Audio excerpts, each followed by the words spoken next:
Hey galera, tá começando aqui mais um episódio do ASMI analisando sinopses de mangás 12 inscritos. Isso aqui é o que? 131? Acho que é 131, é mais. Já passou, né? 131 já foi, acho que é 132. Já perdi a conta, mas são mais de 100. Aí, seja muito bem-vindo, seja muito bem-vinda aí, você que tá vendo no YouTube, você que tá vendo aí por alguma plataforma de áudio, de podcast. Antes de começar esse episódio aqui, eu quero dar um mega recado aí pra você que faz mangá. E se você tá aqui, você tá em duas categorias, ou você já faz mangá, ou você tá querendo fazer mangá.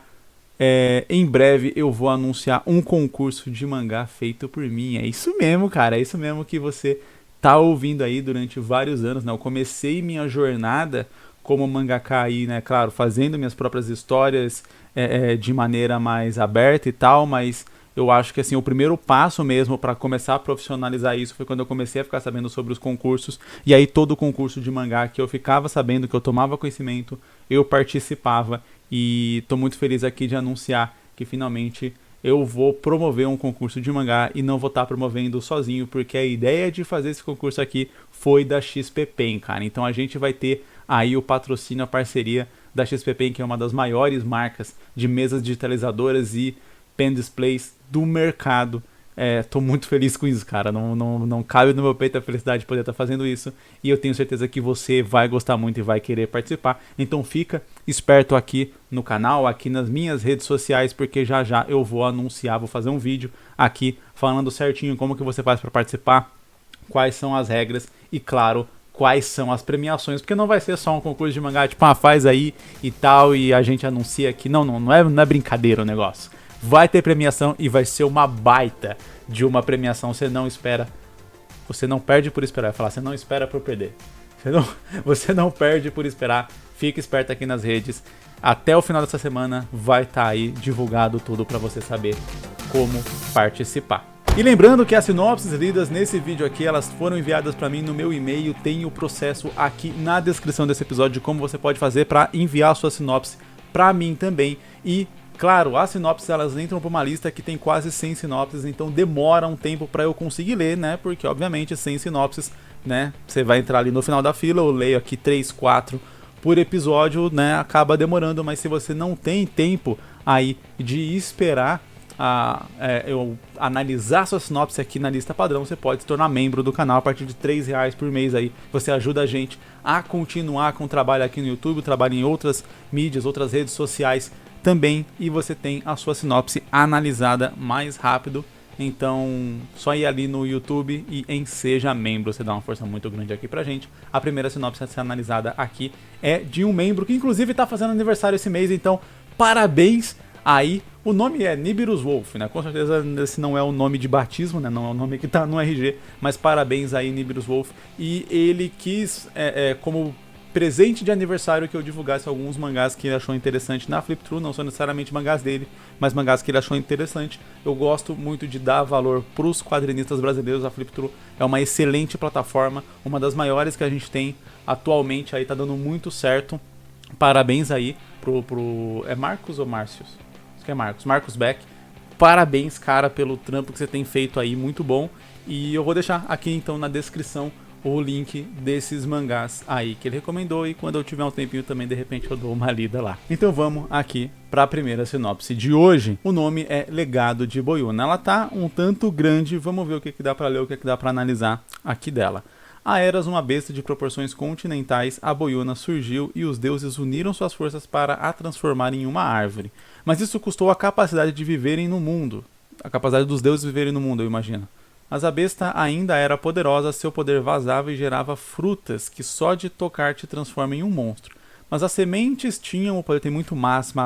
Eu trocaria alguma palavra ali, usaria alguns sinônimos ou algo do tipo para deixar a leitura mais dinâmica e não ficar parecendo repetitivo. Mas as sementes tinham o poder e assim foi criado os Muirakitans. Eu acho legal quando a gente coloca uns nomes meio indígenas no meio assim e tal, acho que deixa uma cara bem brasileira para as histórias. 10 tipos: sapo, macaco, arara, peixe, onça, gralha, capivara, jacaré e tatu, que permitem guardar uma única magia e usá-la sem palavras ou círculos. Achei que essa parte aqui do usá-la sem palavras ou círculos foi meio que desnecessária, porque na história não tinha apresentado o contexto de que, por exemplo, aos outros tipos de magia seriam necessários palavras ou círculos. E aí, enfim, é uma informação que, tipo, tá, se isso não foi apresentado na história, você não precisava dizer que era assim, a não ser que você completasse, usá-la sem palavras ou círculos, assim como a maioria das magias. Enfim, ou algo do tipo. Séculos depois, o país onde a árvore está se chama Ri-Brasil, né? Eu achei legal que parece como se fosse Yggdrasil. Eu acho que, assim, exatamente pelo lance da Yggdrasil, que é a árvore da mitologia nórdica, eu talvez colocaria Yggdrasil, ia ficar muito legal. Enfim, que vive uma ditadura formada por militares. No meio, poderia só simplificar para a ditadura militar. No meio desse país existem pessoas fantásticas, cada um com um único poder incrível. Acompanhamos Mia Scarlet, uma jovem misteriosa que carrega consigo um Muirakitan de cobra e múltiplos poderes que parecem ligados ao fogo, e um doutor chamado Odilo, que ficou furioso com os poderes e as magias que essa pedra pode ter. Tá falando da semente? Eles juntos vão encarar as lendas e atrapalhar os planos da ditadura, que não tem só essa dupla os atrapalhando. Tá. Essa obra usa de referência o folclore brasileiro, deu pra entender, e a história do Brasil e suas figuras reais e fictícias, com a arte de Krebs, o mesmo artista de Sombras da Lua. Ok. Ele fez até meio que uma propaganda ali no final. Mas vamos lá, vamos falar sobre a história em si. Eu gostei muito do contexto da mitologia, chamando assim, né, de como os poderes surgem, etc., de como que funciona. Eu colocaria isso de alguma maneira mais intrínseca ali em termos de relação entre os poderes que existem, a própria ditadura e os personagens principais, né? Eu sempre comento aqui sobre a gente pegar ali a nossa história e tentar trabalhar ela de um jeito mais micro, tentar juntar um pouco as pontas para que, beleza, por mais que é uma coisa contraditória, né? Mas assim, a gente quer, quando está fazendo uma história, principalmente quando a gente cria um mundo para essa história, a gente quer que esse mundo pareça complexo, que ele pareça vivo, né? Então que ele pareça parecido com o nosso, que ele seja parecido com o nosso. Onde você tem muitas coisas acontecendo, muitos cenários, e você está acompanhando algumas das histórias daquele cenário. Entretanto, quando a gente vai fazer uma história para ela ficar coesa e não ficar parecendo que tem muitas coincidências rolando, ou que as coisas carecem de algum certo nível de motivação, de pessoalidade, interpessoalidade também, a gente precisa transformar a história num microcosmos onde as coisas elas estão mais interligadas. Então, como eu disse, é meio contraditório, porque por um lado a gente quer expandir um pouco tudo para parecer esse mundo maior, para esse mundo maior que a gente criou transparecer para quem está lendo. Por outro lado, a gente precisa intercalar e interligar. Intercalar e interligar são coisas diferentes, estou viajando aqui. A gente precisa interligar os elementos que a gente está apresentando naquela história para que aquilo faça sentido direto para o leitor, sem que fique, novamente, como eu disse, parecendo que são grandes coincidências. Então, o que eu quero dizer aqui com isso? Se a gente tem esses três elementos principais sendo apresentados aqui na história, apresentados pra gente, né? Então a gente tem o primeiro elemento, que são a árvore, as sementes da árvore e como elas dão poder para algumas pessoas. A gente tem a personagem principal que tem algum tipo de poder e uma espécie de médico, pesquisador, cientista, não sei se eu tô falando um doutor. Então, enfim, não sei exatamente se ele é um doutor de médico ou algo assim, que aparentemente tá pesquisando ou entendendo ali junto com a Mia essa relação ali dos poderes vindos a partir da semente. E a gente tem a ditadura, que seria os inimigos e os vilões da história. Então, o que eu faria aqui seria tentar interligar esses três elementos para que a gente pudesse ter essa história mais coesa. E aí, beleza, você pode colocar coisas que vão alimentar essa expansão do universo, mas essas coisas que não vão interferir diretamente na história ou na trama que a gente está contando, para que elas não pareçam só elementos jogados pelo roteiro para, por exemplo, resolver alguma situação, salvar algum personagem, ou dar alguma informação que o personagem não teria outra forma de adquirir. Então, o que eu faria aqui nesse caso? Eu colocaria algum objetivo na Mia que tivesse diretamente relacionado com a ditadura, por exemplo, algum parente, amigo, etc., ter sido levado pela ditadura, ou a ditadura caçar a Mia porque a ditadura tá querendo também os poderes, tá querendo ali conseguir todos os Muirakitãs, né, para poder, sei lá, aumentar o Estado, expandir o Estado, conquistar outros territórios, enfim, qualquer coisa que seja aquele objetivo geopolítico geral de... Né, quando você tem uma ditadura, geralmente você tem dois objetivos principais ali que giram em torno disso. Um é se manter no poder, mas isso geralmente é quando as coisas já estão começando a dar errado, e aí já começa a existir aquelas ameaças e tal. E a outra é ganhar mais e mais poder. E geralmente, quando a gente está falando de países e desse jogo mais internacional, a gente está falando normalmente de dominação de outros territórios ou de dominação econômica de outros territórios. Geralmente, ditaduras vão mais para a parte de dominação física mesmo de outros territórios do que econômica, mas dependendo do grau de evolução do mundo, etc., e relação e globalização, às vezes pega mal você partir para esse lado. Aí a ditadura que não está afim de ser deposta por outro país, às vezes tenta fazer só a parte econômica da coisa. De qualquer modo, então você tem um objetivo de dominação ou de manutenção do poder. E aí você pode pensar, ok, qual dos dois cenários aqui de repente pode estar acontecendo na minha história? Vamos supor que seja o cenário de, eu quero expandir novos territórios. Então a ditadura está tentando formar um exército superpoderoso para poder invadir um outro território, algo assim. E aí a gente pode caminhar com... Eles vão ir atrás da Mia porque descobre-se de alguma forma que ela tem esses poderes, o que obriga a Mia a ter que ir contra a ditadura, porque a ditadura está correndo atrás dela. E aí, nesse sentido, numa história assim, a gente poderia fazer com que a Mia se aliasse com pessoas de países próximos, vizinhos ou coisa do tipo, para, né, vamos dizer assim, a ditadura do meu país está querendo invadir o seu país, então estou aqui para ajudar. Eles estão me perseguindo também e tal, enfim. Você já consegue imaginar ali algumas relações que podem ser formadas a partir desse contexto. Se a gente pensa por outro lado, uma ditadura que já está fraca, a gente dá meio que um passo andado para um desfecho da história onde a ditadura cai, né? Então ela já está meio fraca, e aí o objetivo dela de talvez ir atrás desses Muirakitãs é exatamente para conseguir poder, para impedir que o golpe, né, que vai ali derrubar a ditadura aconteça. Então eles podem achar que os próprios Muirakitãs, né, que o golpe está vindo deles, e aí quer caçar e matar eles para impedir o golpe. Pode ser com o mesmo objetivo de criar força, né, de ter ele poder sobre aquilo para que possa se manter ali no poder. Enfim, eu particularmente gosto mais da segunda, se você estiver trabalhando numa história onde o objetivo é ser mais de... coisas mais pessoais, mais investigação, mais suspense, não for aquele negócio mais megalomaníaco de, sei lá, de conflitos e guerras gigantescas e coisas do tipo. Eu acho que a segunda dá para trabalhar mais rápido e de maneira um pouco mais interna. A primeira, onde você tem uma expansão maior assim, onde a própria Mia de repente vai ir para se aliar com outros Muirakitãs que não necessariamente podem estar no Brasil, mas podem estar no país que vai ser invadido e tal, aí você já meio que vai caminhando com a história para o cenário onde vai ter uma guerra mesmo entre esses dois países, e aí é uma coisa muito mais megalomaníaca, como eu falei, muito maior, né? Muito mais épica. E quando eu falo épica, eu sempre tenho um certo receio porque a gente costuma entender épico como se fosse um elogio, né? Tipo, isso aqui é muito legal, isso é muito maneiro, isso é muito épico. E geralmente épico mas quando a gente está falando de uma história, nem toda história precisa ser épica. Épica seria no sentido de grandiosa, e grandiosa pode ser às vezes só algo grande por si, mas não profundo. Quando a gente está falando de história, nosso objetivo é sempre ser profundo, independente de ser grande ou de ser pequeno em termos de acontecimento, né?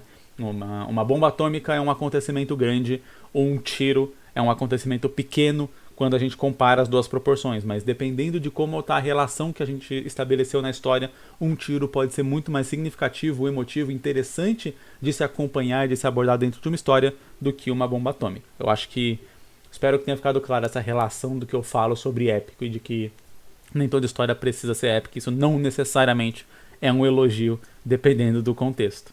Próxima sinopse, indo aqui para nossa lista padrão, o nome é Guerreiro Escarlate. O autor já deixou claro que é um one shot. Eu acho interessante quando já deixa claro assim algum dos modelos, porque eu consigo já pensar nessa história acontecendo dentro daquele modelo, e aí a gente consegue partir para alguma coisa até um pouco mais prática, mais palpável ali, de tipo, você dedica tantas páginas a isso, ou tantas páginas àquilo e tal. Eu gosto de fazer esse exercício aqui porque eu sei que ajuda muita gente que está querendo começar a fazer um mangá, aí pro próximo passo, que é já planejamento de página, de tamanho, etc.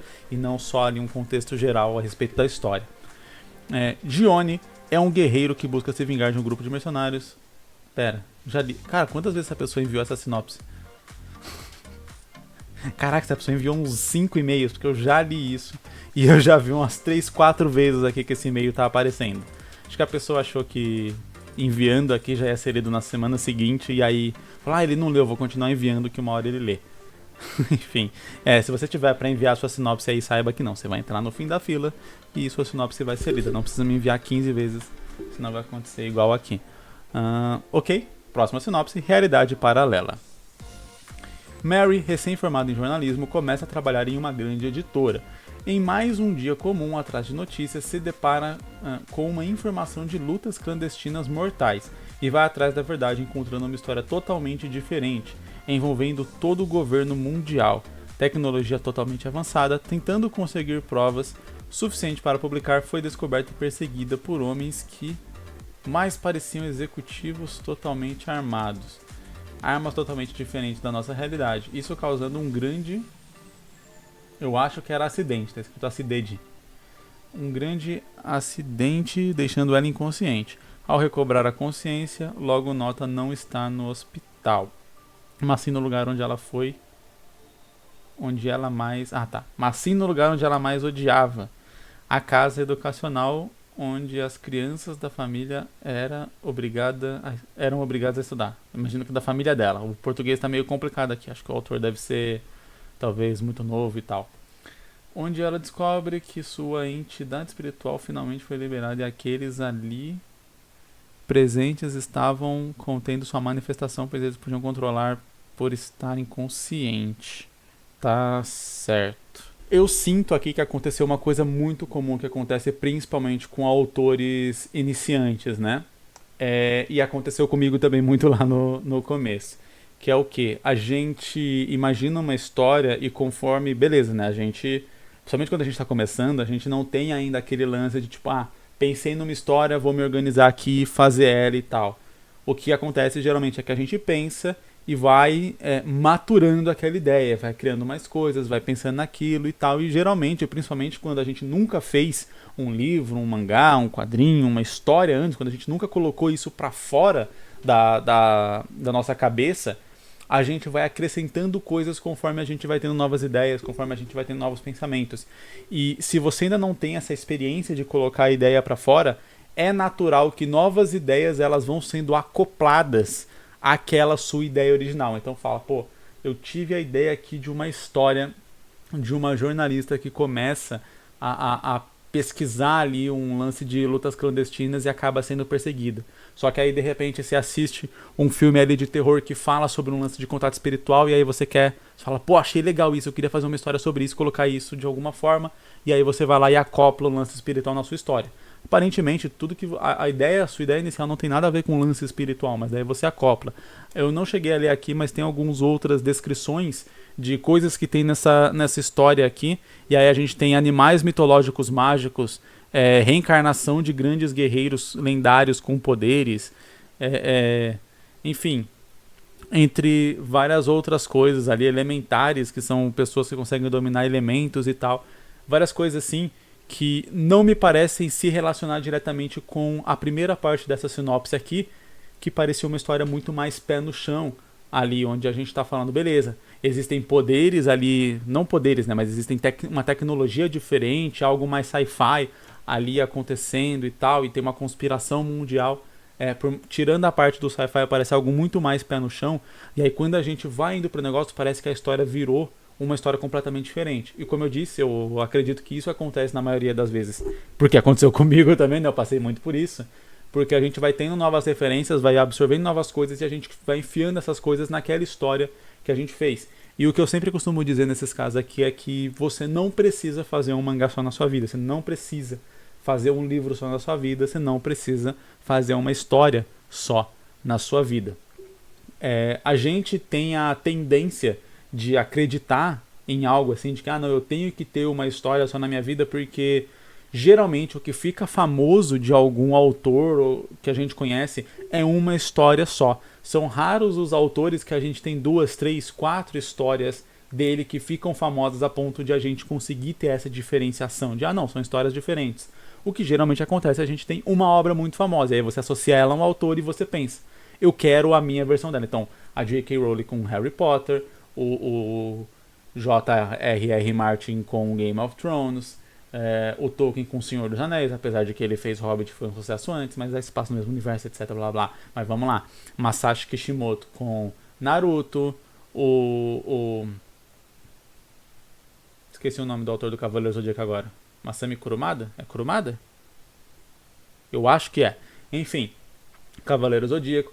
E por aí vai, né? Você geralmente tem uma obra associada a um autor. E no modelo de publicação que a gente vê em várias coisas, geralmente são séries, são longas e tal. Então a gente acaba trazendo isso muito pra gente, no sentido de eu quero ter a minha obra, que vai ser a minha obra da vida. E todo autor tem isso. Eu acho que é praticamente impossível um autor que realmente considere que a sua carreira vai ser só contar várias historinhas separadas e tal, e vai ser conhecido por todas elas e coisas do tipo. Mesmo os autores que fazem isso, como é o caso do Stephen King, por exemplo, acabam sendo muito reconhecidos por uma obra apenas, né? No caso do Stephen King, It eu acho que é a mais conhecida dele de longe, apesar de ter muita gente que talvez vai associar mais a Carrie a Estranha, mas eu acho que It, assim, chegou em um outro patamar e ele é conhecido muito por conta disso, mas ele tem vários outros livros interessantíssimos, muito legais, e esse cara, até porque esse cara é uma máquina de escrever, a cada 3 meses ele solta um livro novo e o livro é muito bom. Mas, independente disso, a gente tem essa visão de como é feito, mas todos esses autores fizeram mais de uma história. A questão é que geralmente uma história faz mais sucesso, e é essa história que acaba chegando até a gente. Então, quando eu falo isso, que eu quero dizer é que você pode pegar suas ideias e separar as ideias que em histórias diferentes, para que cada ideia fique coesa dentro daquele seu sentido, daquele seu objetivo. E beleza, se você quiser expandir uma ideia depois e ir continuando ela, tudo bem, só que você não pode reverter, quebrar aquela ideia original, aquele contexto original ali, para outro completamente diferente, porque você perde talvez o grande motivo que a pessoa tinha para, por exemplo, acompanhar aquela ideia original. Então vamos supor aqui nessa história que o leitor leu ali a sinopse, começou a ler o mangá e falou, putz, que interessante, cara, gostei desse lance dela ser uma jornalista e tal, e aí tem toda uma conspiração acontecendo, eu quero saber mais sobre essa conspiração e tal, e aí de repente ela é capturada, levada para um negócio, e aí começa uma viagem astral com o lance da família dela e começa a ter poderes e tal, e aí a pessoa fala, pô, eu queria saber mais sobre a conspiração lá e não sobre isso. Parece que do nada eu comecei a ler outro mangá que não era aquele que eu comecei a ler antes. E aí é onde eu falo. A primeira etapa pra gente começar a fazer um mangá, pra conseguir tirar a ideia da nossa cabeça e colocar ela no papel ali, ou no celular, ou no computador, etc., onde quer que você vá começar a fazer o seu mangá, você descartar, ou pelo menos separar, guardar para mais tarde, tudo aquilo que não encaixa com aquela história, com aquele objetivo inicial que você está querendo contar no seu mangá. Então, se o meu mangá... você tem que fazer algumas decisões iniciais. Então, beleza, o meu mangá ele é mais pé no chão, ele não vai ter poderes. Então, qualquer ideia que você tenha que envolva poderes, você vai descartar e vai falar, ok, gosto dessa ideia, vou colocar de repente numa outra história, vou fazer uma história aqui para abordar melhor esse lance de poderes que eu gostei aqui, que eu gostei de criar. Nessa história aqui não tem poderes. Nessa história aqui a gente vai abordar um jeito mais de suspense. Se é um jeito mais de suspense, então você não vai ter talvez grandes combates, você vai ter ali talvez aquela cena de ação e tal, mas vai ser mais focada ali no risco e tal, e não nas cenas maneiras e coisa do tipo. Então você teve uma ideia para uma cena de ação mega épica que não sei o que, vai acontecer na chuva em cima de um prédio, pega ela e fala, ok, de repente eu posso colocar essa cena ali no mangá com os poderes. Mas nesse daqui não, a gente, se for fazer uma cena de ação ali, vai ser uma cena mais focada numa perseguição e tal, onde o risco vai ser de um encontrar o outro e algo do tipo, porque é o que vai combinar com esse mangá aqui.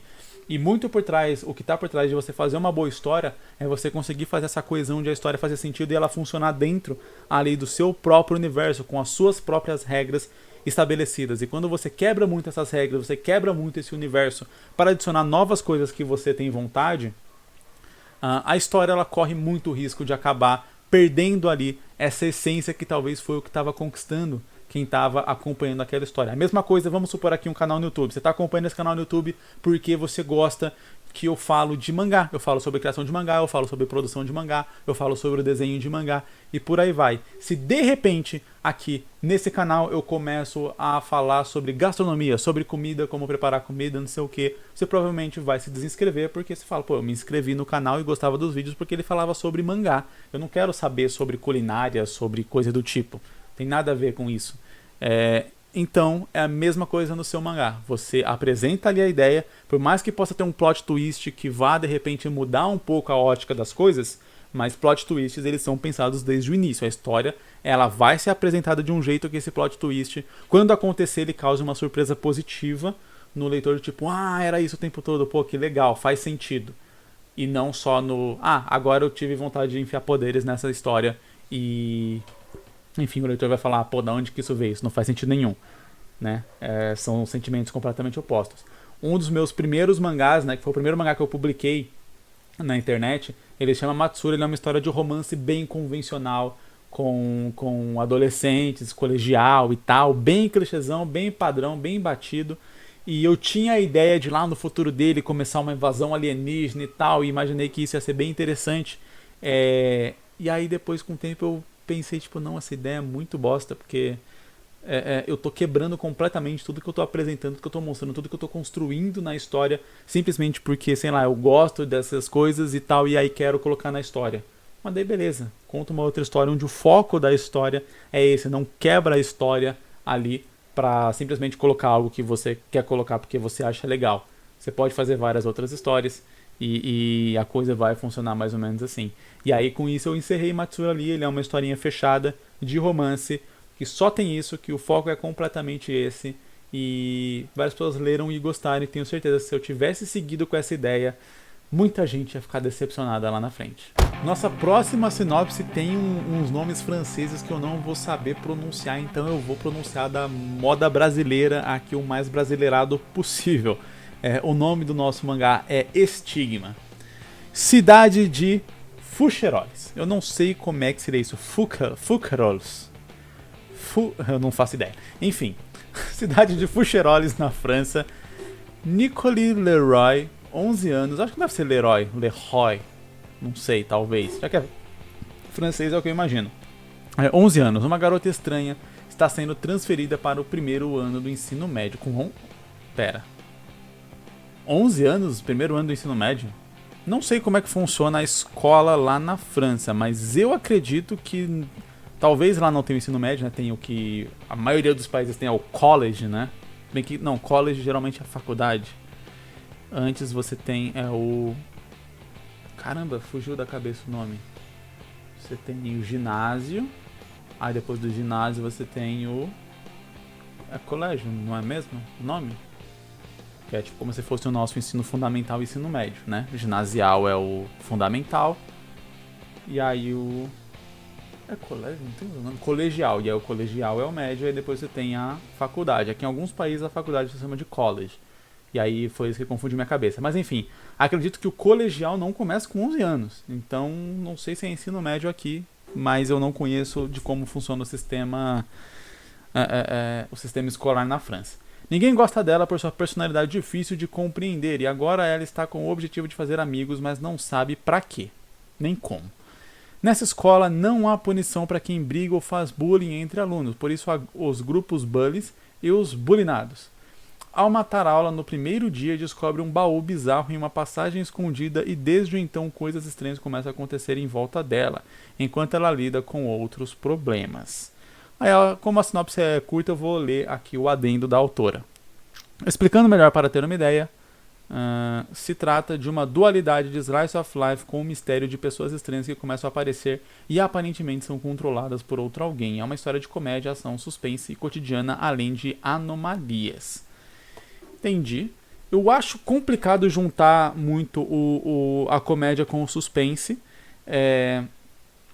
Mas eu imagino que dá pra você focar em um ou outro, focar mais no suspense e aí ter elementos de comédia. Uma coisa que eu sempre gosto de deixar claro aqui é que quando você define o tema de uma história, você está falando de algo que vai ser seu objetivo como autor ao longo de contar aquela história. Quando a gente fala, meu mangá é de drama, significa que você vai propositalmente tentar colocar e focar no drama ali. Você vai construir situações para focar no drama. Quando você fala de ação, você vai criar situações para poder gerar ação na história. E aí, eu sei que muitas vezes quando a gente quer falar uma história que tem isso, você está querendo falar sobre as coisas que você pretende pôr na sua história. Isso é diferente de você falar de qual é o estilo, qual que é o tema da sua história, né? Por exemplo, Hooligan, ele é um mangá de ação e aventura. Então eles vão percorrer e conhecer o mundo, que é a característica de aventura, enquanto a gente vai ter cenas de ação. Existe comédia em Hooligan, existe drama em Hooligan, talvez possa existir algum suspense ali, acho que não teve nenhuma cena de suspense em Hooligan, mas comédia e drama tem. Mas isso não caracteriza Hooligan como um mangá de comédia, ou caracteriza Hooligan como um mangá de drama, porque essas coisas elas são secundárias, elas são consequências dos acontecimentos da trama, porque, obviamente, para você ter uma gama de emoções ali dentro da sua história e gerar e engajar o leitor com essa gama de emoções, você vai geralmente precisar de cenas mais leves, que podem ser associadas com comédia, de cenas mais profundas, mais tocantes, mais emocionantes, que pode ser associado com drama, cenas mais movimentadas, que pode ser associada com ação, e por aí vai. Mesmo histórias que são só de romance, elas podem apresentar todos esses outros aspectos, né? Por exemplo, você tem vários filmes que são categorizados como comédia, mas que tem um arco de drama ali no meio. Então você tem filme de amigos, que eles saem aí e se envolvem em várias confusões, etc. O filme é de comédia, o filme é completamente escrachado, mas em algum determinado momento você vai ter um conflito entre esses amigos, eles vão se separar e tal, e aí esse vai ser um momento de drama, mesmo que o filme seja de comédia. Então é só isso que eu quero deixar claro aqui, porque eu vejo isso acontecer bastante e eu acho legal. Você pode pensar nas coisas que você quer adicionar na sua história, mas lembre-se sempre qual que é o foco ali, ou seja, qual que é o meu objetivo ao contar aquela história. O que eu estou buscando mostrar aqui? Eu estou buscando mostrar mais cenas engraçadas? Eu estou buscando mostrar mais cenas de suspense? Eu estou buscando mostrar mais cenas de ação? Onde que vai? Por exemplo, aqui eu não vejo onde que se encaixa a busca pelas cenas de ação nessa história. Me parece realmente ser um lance mais de suspense. Ok. Suspense com Slice of Life. Para mim parece ser o que tem mais aqui. Beleza, pode ter elementos de ação ali, como eu disse, uma cena de perseguição. Tá a pessoa fugindo de um bully e tal. Isso é uma cena de ação. Ao mesmo tempo que ela também pode ser uma cena de suspense. Você tem ali certas piadas acontecendo ou coisas do tipo que podem ser consideradas como cenas de comédia. Mas não é que a história virou de comédia porque ela tem cenas engraçadas.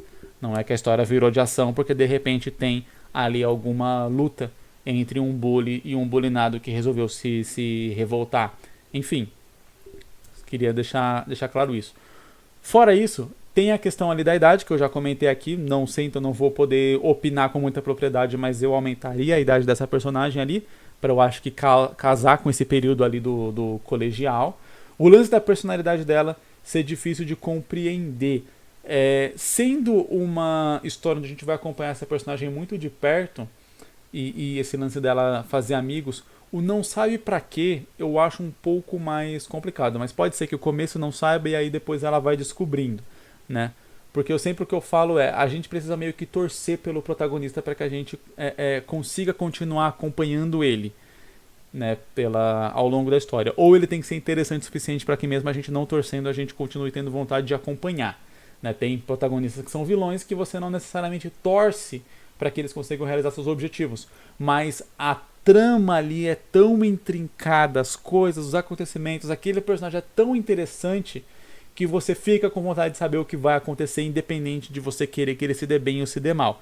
Geralmente o caminho mais fácil e mais curto é você torcer pelo personagem, você se identificar com ele, se sentir na pele dele e meio que como se você estivesse controlando o personagem ali num jogo, né? Você vai querer realizar os objetivos, né? Quando você está controlando o personagem num jogo, você quer realizar os objetivos do personagem porque os objetivos do personagem são os seus objetivos como jogador. Quando a gente está acompanhando uma história, mesmo que a gente não esteja jogando ela, funciona mais ou menos da mesma forma.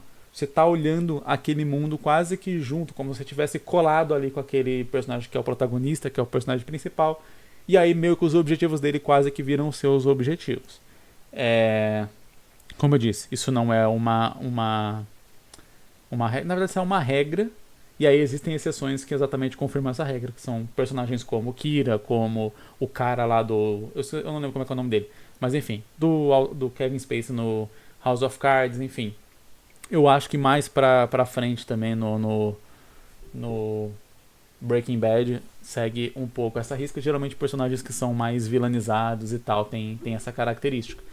Não acredito que seja o caso aqui a gente querer vilanizar a Nicole, né? Então... E tem acento mesmo no I, por isso que eu tô lendo Nicole e não Nicole.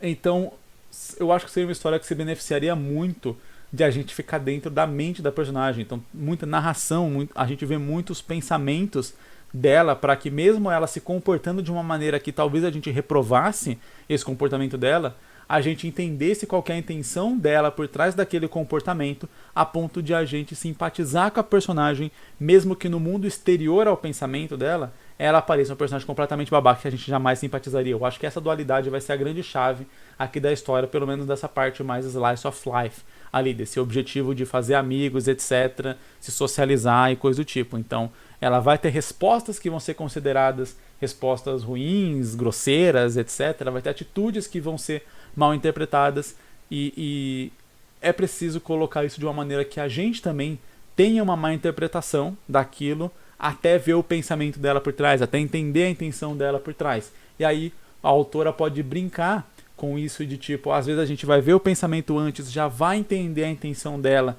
e vai ver aquilo dar errado e vai sentir dó da personagem. Acho que sobretudo no começo isso é muito importante para que a gente possa empatizar com a personagem e já comprar o barato dela ali logo de cara, né? Tipo, já começar a história e aí beleza, a gente vai simpatizar com ela. A partir daí, a gente pode talvez inverter. E aí, às vezes, a gente vai ver ela numa situação onde ela vai ser completamente babaca, completamente escrota com as outras pessoas e tal. E aí, depois que a gente vai mergulhar nos pensamentos dela e tal, e entender qual que era o objetivo dela e vai ficar com dó. Claro, eu acho que do outro jeito também funciona, na verdade. Invertir também funciona. Mas se for bem rápido, a gente começa com ela, começa detestando ela, mas logo de cara a gente já tem esse revés de entender qual era a intenção dela por trás e aí sentir dó. Então você começa ali já quebrando a expectativa do leitor e a partir daí você vai ter um trabalho, claro, de fazer a pessoa se importar com ela. Por exemplo, Genshin Impact está na atualização 4 ponto tanto e geralmente a cada número de atualização, né, 1.0, 2.0, 3.0, 4.0, você é apresentado a uma nova região e você tem uma nova história principal sendo contada. E nessa última região que saiu, a gente tem a apresentação de uma personagem que toda a comunidade do jogo, praticamente em peso, detestou essa personagem, criticou muito ela e tal, pelo jeito como ela foi apresentada e por como a personalidade dela foi apresentada. E aí, no final da missão ali, é mostrado mais o passado dela, é mostrado mais as intenções dela, é mostrado mais por que ela tinha aquela personalidade. E hoje é quase que unânime na comunidade que ela é uma ótima personagem e ela ganhou as graças e ganhou a simpatia de muito da comunidade, principalmente da galera ali que detestou ela no começo. Então dá pra fazer uma jogada mais ou menos assim também. Como o caso aqui é a protagonista, a gente não pode estender tanto isso, né? No Genshin Impact não era a protagonista, ela era uma personagem fundamental na história que estava sendo contada ali, mas o mistério e o suspense do porquê ela agia daquela forma fazia parte da narrativa da história. Quando a gente está falando da protagonista, você não pode segurar muito tempo com o leitor detestando a protagonista, porque vai ser quase que inviável. Em algum momento ele vai falar, não consigo mais ler isso e tal, vou largar essa história aqui, não estou me identificando com a personagem. Então, o que eu faria se for fazer algo assim, uma jogada de meio que um plot twist para quebrar a expectativa e quebrar a ideia do leitor sobre a personagem, eu faria isso logo de cara no começo.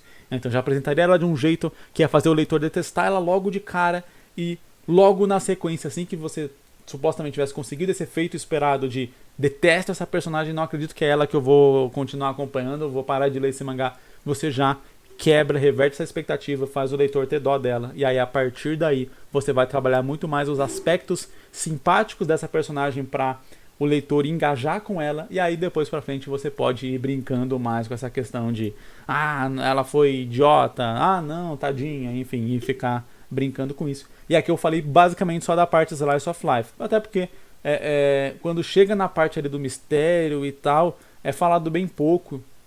Fala que vai ser tipo pessoas estranhas que parecem estar controladas e tal, e aí eu imagino que vai ter algum lance de investigação ou algo do tipo, e aí talvez nessa investigação que possa ter um pouco dessa questão do comportamento. Me lembra muito Wandinha, né? A série Wandinha, ela trata muito isso. Você tem ali as partes de investigação, suspense, de entender o que está acontecendo ali, ao mesmo tempo que você tem essa relação da Wandinha ser uma personagem completamente estranha para aquele, mesmo sendo parte daquele universo de monstros e coisas do tipo, ela é muito estranha, ela é muito antipática, mas ao mesmo tempo a história vai tentando te mostrar ali para simpatizar com aquela personagem, para entender as reais intenções e motivos dela por trás dessas coisas. Em alguns momentos a série é mais bem sucedida, em alguns momentos a série é um pouco mais mal sucedida. Eu acredito que se tivesse um mergulho um pouco mais íntimo nela, em alguns pensamentos, em alguns sentimentos dela, eu acho que seria um pouco mais bem sucedida em a gente simpatizar e se envolver emocionalmente melhor com a série. Mas ela já foi um sucesso do jeito que foi, então, enfim.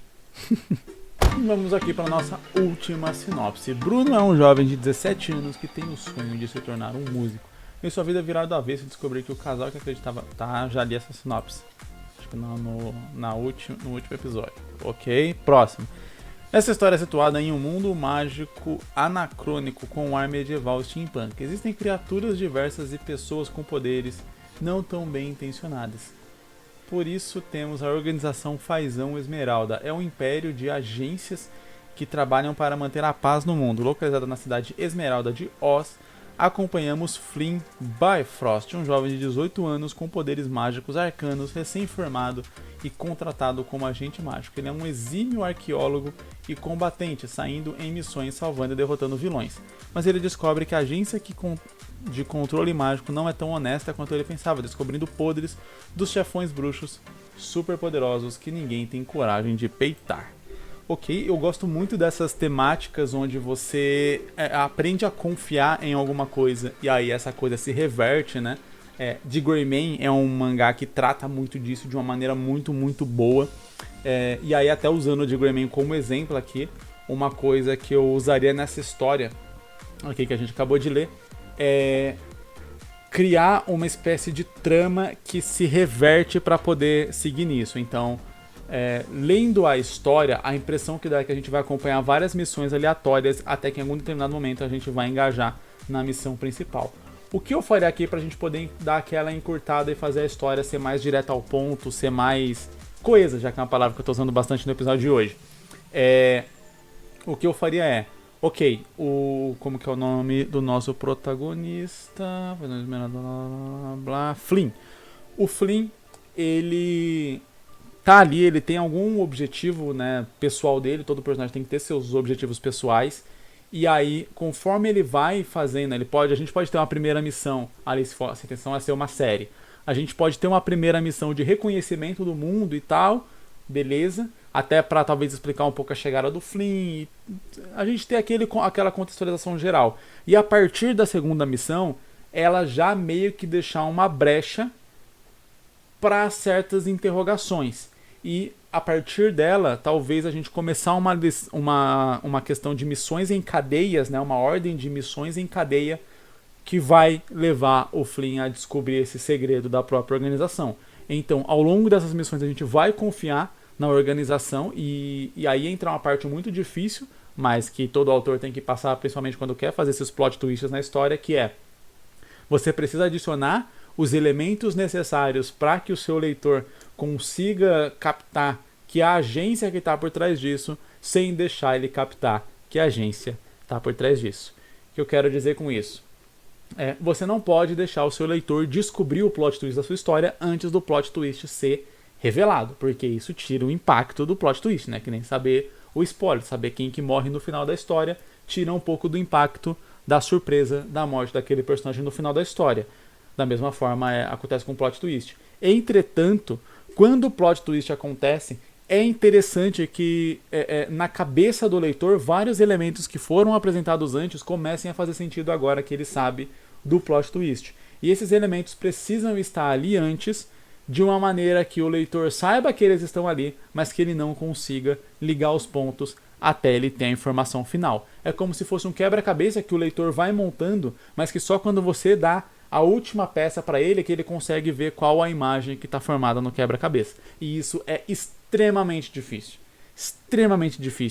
de ser feito, até porque você tem leitores de diferentes idades, de diferentes conhecimentos e tal. Então beleza, você pode fazer uma história que talvez um leitor mais iniciante não consiga captar o plot twist, mas ao mesmo tempo um leitor mais experiente vai captar logo de cara e aí meio que vai inviabilizar um pouco toda a experiência de leitura dele. Então, como eu disse, isso é extremamente difícil de fazer, mas né, é o desafio que cada história, dependendo ali, se propõe a tentar fazer. E aqui eu acho que é uma história que teria que se propor mais ou menos a isso. Então a gente engataria numa segunda missão, e nessa segunda missão ela já ia dar sequência para uma terceira missão, que iria dar sequência para uma quarta missão, como se fosse realmente uma continuidade. Interessante seria se essas missões talvez tivessem algo a ver com algum objetivo pessoal do Flynn, para que justificasse ele estar indo nelas ali, ou para justificar por que ele foi tão a fundo a ponto de descobrir algo que ninguém descobriu. Ou talvez pelo contrário, ele pode descobrir algo e descobrir e ficar sabendo que outras pessoas descobriram, mas exatamente por serem os chefões que ninguém tem coragem de peitar, como está aqui na sinopse, ninguém teve coragem de peitar eles. Tá todo mundo vivendo como se nada tivesse acontecendo. E aí entra um lance da revolta do Flynn com... Peraí, vocês sabem o que está acontecendo e vocês são coniventes com isso? Vocês estão aceitando isso de boa? E aí começar uma outra parte. Pra gente encurtar um pouco essa história, como eu colocaria? Eu acho que a primeira missão já poderia meio que dar um engate para uma segunda missão que já iria começar a cadeia de missões já assim. Talvez eu já começaria com o Flynn já sendo parte da organização, no máximo tendo ali alguns flashbacks, alguns diálogos, algumas coisas do tipo, pra gente conseguir conhecer mais do personagem, conhecer mais das intenções dele. Algumas narrações, personagens, coisas do tipo que revelem ali, que deixem muito, como posso dizer, muito claro para quem está acompanhando de que a organização é confiável, de que ela é bondosa, etc. Várias coisas desse tipo que vão gerar essa empatia de, ok, eu confio nessa organização, porque só com o leitor confiando na organização é que vai ter uma surpresa quando dizer que ela não é confiável, quando disser na história que ela não é confiável. Então, apresentando isso de alguma forma, talvez através de alguns personagens que são muito fiéis à organização, que já viram, né, vivenciaram a organização fazendo boas ações, caridade, coisas do tipo, enfim, dá aquela brincada ali com o que o leitor considera como algo bondoso, e vai fazendo ali essa linha guia, essa relação de como uma missão progride naturalmente para uma próxima missão que vai formando esse quebra-cabeça até chegar no plot twist.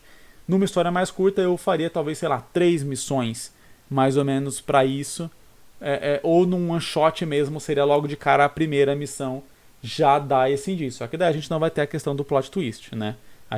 Pra gente conseguir construir a confiança em alguma coisa e se surpreender quando essa confiança for quebrada, leva tempo, né? É que nem você quer matar um personagem e quer que o leitor se emocione com a morte dele. Você não mata ele na terceira página de uma história. Você apresenta esse personagem, você constrói os sonhos e objetivos dele, você faz o leitor conhecer e se afeiçoar a esse personagem como se fosse um amigo, e aí você mata ele. Aí o leitor vai ter aquele sentimento de perda, que talvez seja o que você esteja esperando. Não existe esse sentimento se você fala, oi, esse é o Pedrinho, Pedrinho morreu. Você provavelmente não sentiu nada aqui de eu ter falado isso. Enfim, quando a gente está trabalhando numa história, tem certas coisas que levam tempo para que você consiga criar e construir esse castelinho de carta na cabeça do leitor, para que depois você possa derrubar e arruinar o castelinho de carta na cabeça dele. Então, numa história maior, umas 3 missões para ter o plot twist, e a partir do plot twist a gente avançaria ali com a parte que seria a história em si, que é ele enfrentando ali a organização, etc. E aí como que isso vai se dar na prática, né? De como que ele vai enfrentar a organização na prática. Ele vai tentar expor os crimes deles? Ele vai tentar destruir mesmo a organização? Vai ir pra porrada? Enfim, como que vai funcionar isso na prática na história? Não está claro aqui na sinopse, aí fica a cargo do autor, mas eu espero já ter ajudado um pouco com um pouco dessas ideias iniciais ali de como que dá para construir essa história aqui de uma maneira que eu acredito que vai ficar interessante. E valeu para você que assistiu o vídeo, para você que chegou até aqui, aliás, né, que você que assistiu o vídeo ou ouviu esse episódio aqui. Lembre-se de ficar esperto aí nas minhas redes sociais, que essa semana vai ser anunciado aí o concurso de mangá do Instinto Mangaka, e faça a sua inscrição aí, que eu tenho certeza que você vai gostar, vai ser muito, muito maneiro. Deixa seu like aqui ou a sua avaliação para dar aquela força pra gente continuar. E se você quiser se tornar um membro para ter a sua sinopse analisada aqui, também é só dar uma conferida aqui na descrição. Vejo você em um próximo episódio. Falou!